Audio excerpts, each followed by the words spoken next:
The mute switch is gone. We all know how iconic this mute switch has been. The fact that you can just grab your phone, switch, and it's muted. Because I hear that Android people have to swipe down, click, tap, and that's how they get what we can accomplish within just one action.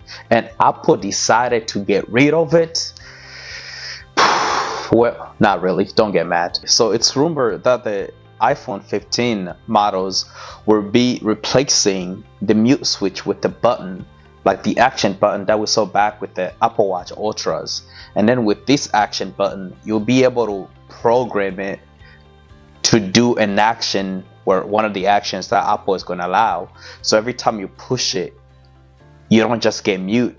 So some of those features include accessibility, so you can easily launch VoiceOver, which I don't know why you would ever, because Siri is so much better, or any other action that you're able to do within accessibility. You can just launch it by simply pressing the new switch or button, whatever they're going to end up calling it.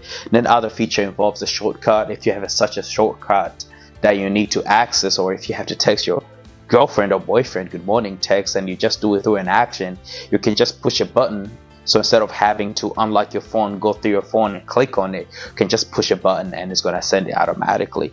Other feature involves obviously silent mode is going to stay there, and then camera, flashlight, magnifier, and then translate. That's the one that I'm actually excited about. So if you're traveling abroad and you need a translate app, instead of having to dig through your phone, you can program this new action button to where if you press it, it's going to automatically launch the translate app, and then you can just simply speak to it and it's going to translate for you, which is awesome. I'm actually excited about that part. And then the last feature is just voice memo, so you can just launch voice memo and start recording, and there you go.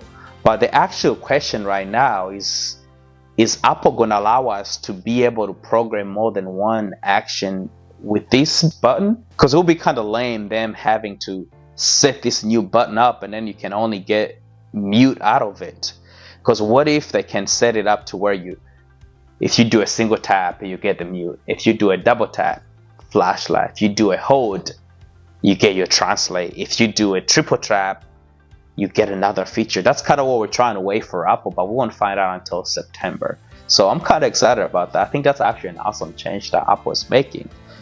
Other exciting rumors coming to the iPhone 15, where the design is still remaining the same. We're still getting titanium bands around the new iPhones. USB-C is still coming, but it's also a rumor that it is only gonna be on the new Pro models. So the iPhone 15 Pro and the iPhone 15 Pro Max are gonna be the only models that will be receiving the new USB Type-C, which is kind of mad. It's kind of crazy that Apple would only do that.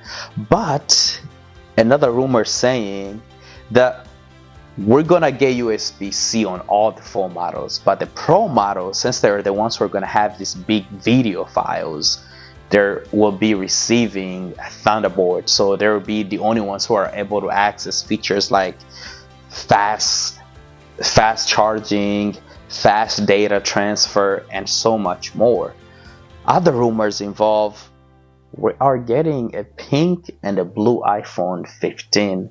You know, I remember back in the day whenever the iPhone 5 came, I was debating whether I should get a 5C or the 5S, and by the end I was like, you know what, what's better, color or the new awesome Touch ID? And I actually went with the Touch ID, which was smart. But every time I saw somebody with this awesome looking light blue iPhone, I was always like, you know what, I wish I had that, I wish I wanted that. So Apple, it is rumored that they might be creating or renewing some of their older model to have a USB port, like the old iPhone 13, 12s, to change the port on it so it has USB Type-C, because they have to follow European, the UE standards. They have until next year, because every single models, every single iPhones they're going to release or they're going to be selling next year, it's going to have that USB Type-C port on it. Otherwise, it's not going to be allowed to be sold in the UA, in Europe. So they do have 1 year. So it's gonna be kind of funny to wait and see if Apple is actually gonna renew or refresh their older model. The question is, would you buy a USB Type-C iPhone 12 model in 2023, 2024, when you have the iPhone 15 and even the 16 coming out? I don't know. It's gonna be interesting to wait and see if Apple is actually gonna do that. So the RAM, I know last video I said it was rumored to go up to 8 gig, but actually Unknowns21 on Twitter posted and tweeted and said that, or sorry, X'd and said that we're only going to be getting, it's going to remain at 6 gigs, but we are getting a 3nm chip, which will improve on battery life. I know how mad everybody's being with how bad the battery life of the battery has been with the iPhone 14 Pro models especially, but it's rumored that that's going to change. But yeah, I'm excited. So it's rumored that Apple's event is, I think it's scheduled to be on September 12th or 13th, but we should be able to find the exact date. Apple is supposed to be sending out their announcement next year, and I'll be sure to keep you guys updated. But I also do want to take time and thank today's sponsor, which is you. You watching this, clicking like and clicking subscribe, it just helps me grow. It motivates me, because this is something that I've been passionate about ever since way back. And the fact that I'm getting people like you to watch my videos do make me happy. So don't forget to like, comment, and subscribe. But most of all, share this.